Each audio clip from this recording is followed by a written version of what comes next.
Well, I was going to say last night you made a crack. I've asked you this before. Where are the Frog Brothers action figures? Because they have David, they have Michael, but I think it was you two guys that everybody would want. What's going on with that? I mean, you were making a crack about it. Well, because we're the heroes, right? I mean, or kind of, I guess. But I mean, we're the ones that you'd want. We have all the equipment and everything like that. We scream action. Yeah, we got all the good stuff. I mean, what does the Michael action figure come with? Maybe sunglasses? Yeah.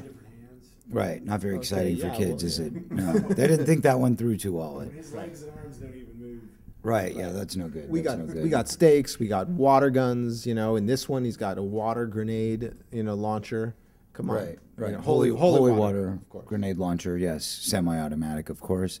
Yeah. I mean, I think that the limits are endless with this. I mean, obviously, you can do things like you could have, weapons that kids can actually buy. You could have like retractable stakes. You could have holy water balloon launchers. You could do your own like line of Lost Boys Super Soakers.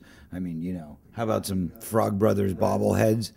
And what about like Frog Brothers video game? Hello, I mean, everybody needs that. That's right. So, but I think we've had obviously a new rebirth in the Lost Boys franchise, and I think that's what this is all about. So, with that rebirth, and with obviously the fact that fans are enjoying what we're doing, and they're not just enjoying what we're doing, but we're accumulating new fans, and I think with this film, it was pretty obvious and apparent to all of us last night that the fans really got excited by it, and a lot more so than the last time around.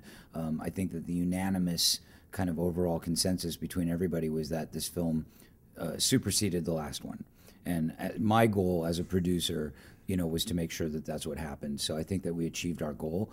And with that, I think that there may be a lot more Lost Boys stuff in the future. So hopefully that will come with the mass marketing and branding as every other known entity has these days. Well, I don't want to complain about Lost Boys 2. I was talking to him about it earlier. The Corey Feldman moments in that movie are what the fans wanted to see. They were all awesome. There was some other lesser points. One of my big gripes was there was no references to Nanook.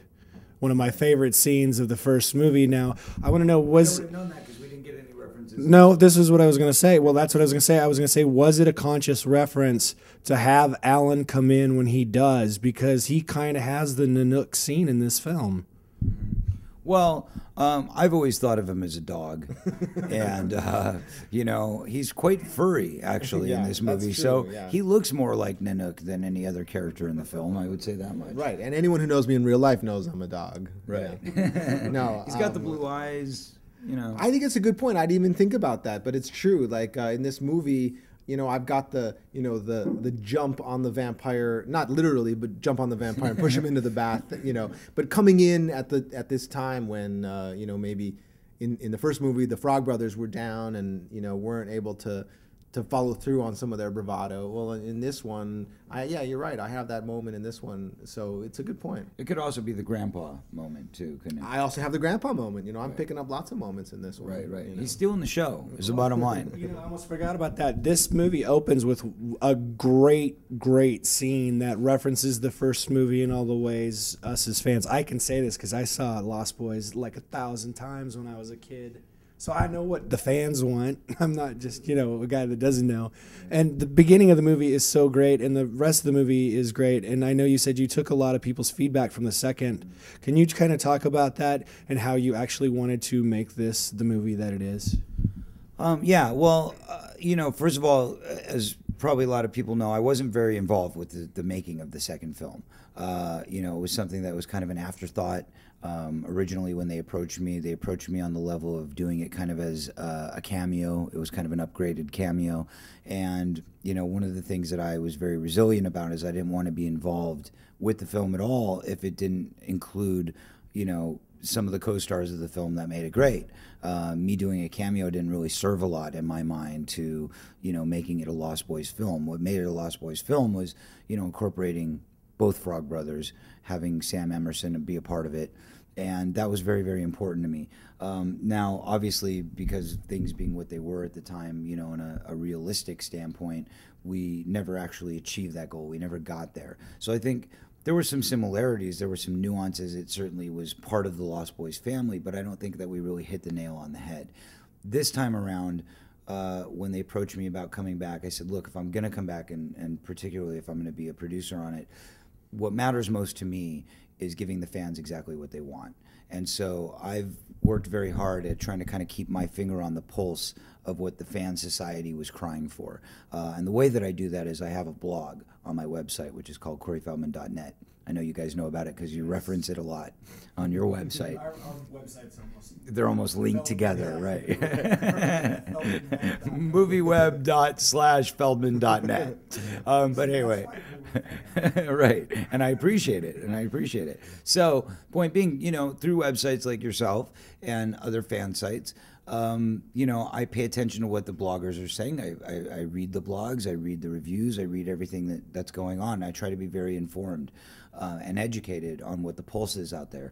So with that, I was really listening with an open mind and going, what can we bring in that's going to make them, happy? What's going to please them? What's going to serve the fans? And obviously, the number one task on everybody's list was reuniting the Frog Brothers, getting them back into action. Another thing I think that was very important was focusing on, the comic book series, because, basically the way I saw it was the comic book series was kind of like 1.5, Lost Boys 1.5. It was like, giving a nod and appreciation for the, the kind of setup from the first film, but then also adding some new ideas and incorporating new ideas, and not just new ideas for where this film could go, but also what the rumored ideas of where the film was going to be headed should earlier sequels have happened. So because of that, I think we were successful in taking some of those ideas and marrying them with where the third film played out. And I think that's what kind of broadens the scope and lays, the opportunity for us to take the next film, if we were to do one, even more in that direction, bringing back other characters you're familiar with, characters you want to see on film. There have been a lot of references to Nanook.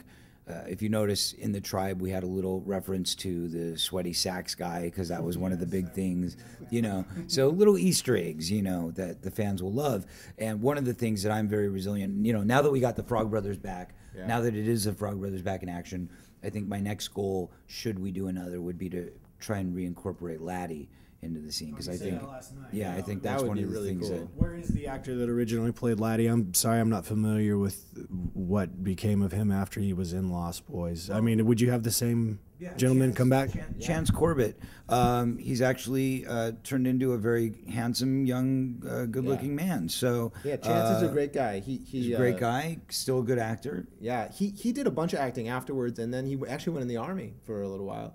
And so he was off serving our country. Yeah, and he jumped out of airplanes. And being an action hero. Yeah, for real. So why not? Time for one more. Sorry, kind of a double question. Okay, Werewolves #4. First of all, just say yes or no. Not sold yet. Let's see what the fans think. Okay.